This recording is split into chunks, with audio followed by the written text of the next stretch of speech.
Main effect হচ্ছে গিয়ে ছাত্রছাত্রীদের মনে যে প্রভাব পড়ছে, এই প্রভাব থেকে বেরোয় আসতে হবে। এদেরকে একটা শান্তির জায়গায় সান্ত্বনা আমাদেরকে দিতে হবে। গণহত্যায় 1000-এরও বেশি ছাত্র ছাত্রীকে শহীদ করা হয়েছে। দেশের ছাত্রছাত্রী তরুণ যুবকদের বিরুদ্ধে গণহত্যায় কোঠা আন্দোলন নিয়ে এবার ব্যারিস্টার সুমন ও প্রধানমন্ত্রীর উপর রেগে গেলেন তারেক জিয়া। আজকের ভিডিওতে দেখানো হবে কী কারণে ব্যারিস্টার সুমন ও প্রধানমন্ত্রীর উপর রেগে গেছেন তারেক জিয়া। তারেক জিয়াকে নিয়ে ব্যারিস্টার সুমন কি বললেন সেটাও আজকের ভিডিওতে দেখানো হবে। তো বন্ধুরা চলুন সর্বপ্রথম আমরা দেখব তারেক জিয়া কি বললেন প্রধানমন্ত্রী ও ব্যারিস্টার সুমনকে নিয়ে, তারপরে চলে যাব ব্যারিস্টার সুমনের কাছে। বিসমিল্লাহির রহমানির রহিম। প্রিয় দেশবাসী, আসসালামু আলাইকুম। প্রিয় বাংলাদেশ এখন এক মৃত্যু উপত্যকা। জুলাই মাসে সংগঠিত গণহত্যায় 1000-এরও বেশি ছাত্র ছাত্রীকে শহীদ করা হয়েছে। দেশের ছাত্রছাত্রী তরুণ যুবকদের বিরুদ্ধে গণহত্যায় এ পর্যন্ত কমপক্ষে 40,000 মানুষ আহত হয়েছে। হাসপাতাল কিংবা বাসায় বাসায় মৃত্যু যন্ত্রণায় কাতরাচ্ছেন হাজার হাজার মানুষ। রাজধানীর এমন একটি কলেজ, বিশ্ববিদ্যালয় কিংবা দেশের এমন একটি জেলা উপজেলাও খুঁজে পাওয়া যাবে না যেখানে কেউ হতাহত হননি। ঘরে ঘরে চলছে সন্তান স্বজনহারা পিতামাতা আত্মীয়দের আর্তনাদ। এমন নিষ্ঠুর পরিস্থিতিতেও দেশে কারফিউ জারি করে চলছে গণগ্রেফতার। খুনি হাসিনা একদিকে কারফিউ জারি করে সেনাবাহিনী, বিজেপি, পুলিশের খুনি চক্রকে আন্দোলনকারীদের দেখামাত্র গুলি করার নির্দেশ দিয়েছে।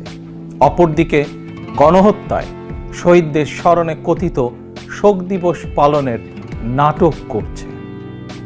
হাজারো মানুষকে খুন করে প্রায় 1.5 লক্ষ মানুষকে আহত করে লাখো কোটি পরিবারের শান্তি বিনষ্ট করেও খুনি হাসিনার কোনোই অনুতাপ নেই।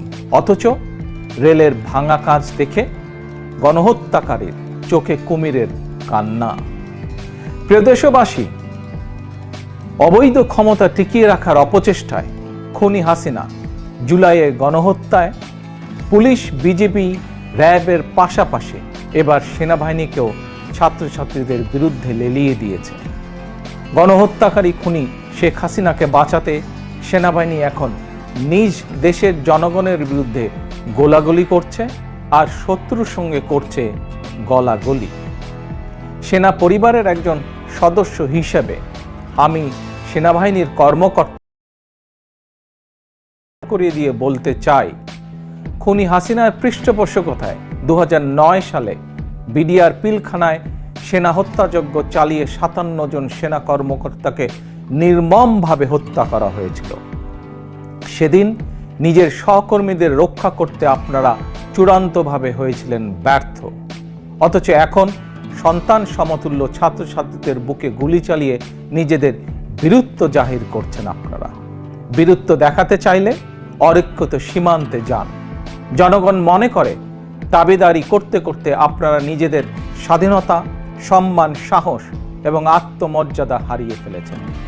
সেনাবাহিনীকে বলবো, মিয়ানমারের সেনাবাহিনীর মতন নিজ দেশের জনগণের সঙ্গে যুদ্ধে লিপ্ত হবেন না। এতে কোনো বাহাদুরি নেই। অবিলম্বে ব্যারাকে ফিরে যান। প্রিয় দেশবাসী, ভাই ও বোনেরা, খুনি হাসিনাকে পদত্যাগে বাধ্য করতে জাতীয় ঐক্যের কোনোই বিকল্প নেই। একজন রাজনৈতিক কর্মী হিসাবে, একজন বাংলাদেশী হিসাবে বাংলাদেশের পক্ষের শক্তি, গণতন্ত্রের পক্ষের শক্তি প্রতিটি রাজনৈতিক দল, সামাজিক সাংস্কৃতিক সংগঠন, শিক্ষক, বুদ্ধিজীবী, কৃষক, শ্রমিক, স্বল্প আয়ের মানুষ, শ্রমজীবী, পেশাজীবী তথা ধর্ম, বর্ণ নির্বিশেষে প্রত্যেক ব্যক্তি ও গোষ্ঠীর প্রতি আমি বিনীত আহ্বান জানিয়ে বলতে চাই, আসুন সবাই মিলে গণহত্যাকারী খুনি হাসিনার, খুনি সন্ত্রাসী বাহিনীর বিরুদ্ধে রাজপথে চূড়ান্ত প্রতিরোধ গড়ে তুলি। যার যা কিছু আছে তাই নিয়ে ছাত্র জনতার বৃহত্তর এই ঐক্যের আন্দোলনকে আমরা সফল করি। খুনি হাসিনাকে বিদায় করি, বাংলাদেশকে স্বাধীন করি আমরা। প্রিয় দেশবাসী, ভাই ও বোনেরা, তারুণ্যের শক্তি জেগে উঠেছে। গণহত্যা, গণগ্রেফতার চালিয়ে তারুণ্যের শক্তিকে আর রুখে দেওয়া যাবে না। নির্দ্বিধায় নিঃসংকোচে বুকে বুলেট আলিঙ্গন করে শহীদ আবু সাইদ প্রমাণ করে দিয়েছে, দিল্লির কৃতদাস তাবেদার খুনি হাসিনার লেলিয়ে দেওয়া সেনাবাহিনী, বিজেপি আর পুলিশের খুনিচক্রের ভয় স্বাধীন বাংলাদেশের তারুণ্য আর পিছু হটতে রাজি নয়। ছাত্রছাত্রীদের বিরুদ্ধে গণহত্যা চালিয়ে বৈষম্য বিরোধী ছাত্র আন্দোলনের কয়েকজন সমন্বয়ককে গ্রেফতার করে খুনি হাসিনা চলমান আন্দোলনকে দমন করে দিতে চেয়েছিল। কিন্তু এখন সারা দেশের প্রতিটি জেলা, উপজেলা, ইউনিয়ন, পাড়া, মহল্লা, শহর, নগর, বন্দর, কোথাও কোনো এলাকায় সমন্বয়কের অভাব নেই। একজন গ্রেফতার হলে সঙ্গে সঙ্গে আরেকজন ছাত্র কিংবা ছাত্রী সমন্বয়কের দায়িত্ব গ্রহণ করে আন্দোলন অব্যাহত রেখেছেন। খুনি হাসিনা পতনের এই আন্দোলন এভাবে এখন সারা দেশে স্ফুলিঙ্গের মতন ছড়িয়ে পড়েছে। হাসিনার পতন না হওয়া পর্যন্ত ছাত্র জনতার ঐক্যের এই আন্দোলন আর থামবে না। প্রিয় ভাই ও বোনেরা, হাসিনা একজন ঠান্ডা মাথার খুনি। খুনির কাছে খুনির বিচার সম্ভব নয়। গণহত্যাকারীকে বিদায় না করা পর্যন্ত গণহত্যার বিচারও সম্ভব নয়।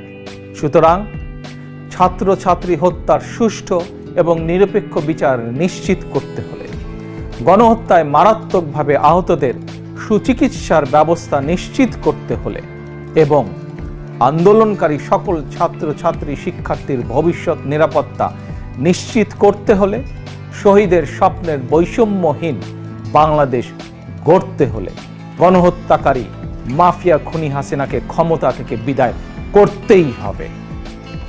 প্রিয় অভিভাবক এবং সকল বিরোধী রাজনৈতিক সহকর্মীবৃন্দ, গত 15 বছর ধরে খুনি হাসিনা আমাদের অসংখ্য সহকর্মীদেরকে গুম, খুন, হত্যা, অপহরণ করেছে।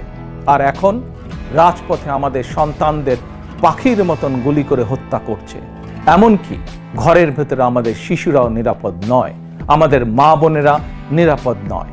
আর এ কারণেই খুনি হাসিনাকে বিদায় করে আপনার, আমাদের সন্তান স্বজনদের ভবিষ্যৎ নিশ্চিত ও নিরাপদ করতেই চলমান ছাত্র জনতার ঐক্যের এই আন্দোলন।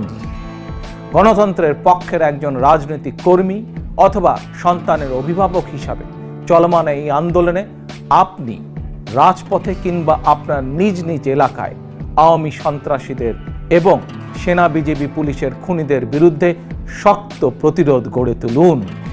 একজন গ্রেফতার হলে বৈষম্য বিরোধী ছাত্র আন্দোলনের মতন সঙ্গে সঙ্গে আরেকজন দায়িত্ব নিন, নেতৃত্ব নিন, নেতৃত্ব দিন। কোনো নির্দেশনার জন্য অপেক্ষার প্রয়োজন নেই। নির্দেশনা একটাই, দাবি একটাই, দফা এক, দাবি এক, খুনি হাসিনার পদত্যাগ। খুনি হাসিনা বিদায় না হওয়া পর্যন্ত ছাত্র জনতার এই ঐক্যের আন্দোলন চলবেই চলবে।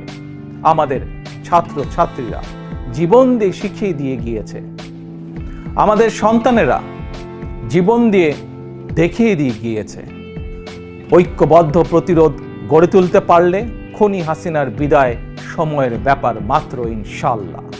সর্বশেষে খুনি হাসিনার বিরুদ্ধে তারুণ্যের এই চলমান আন্দোলনে কবি রকিব লিখনের একটি সাহসী পংক্তিমালা দিয়ে আমি শেষ করতে চাই।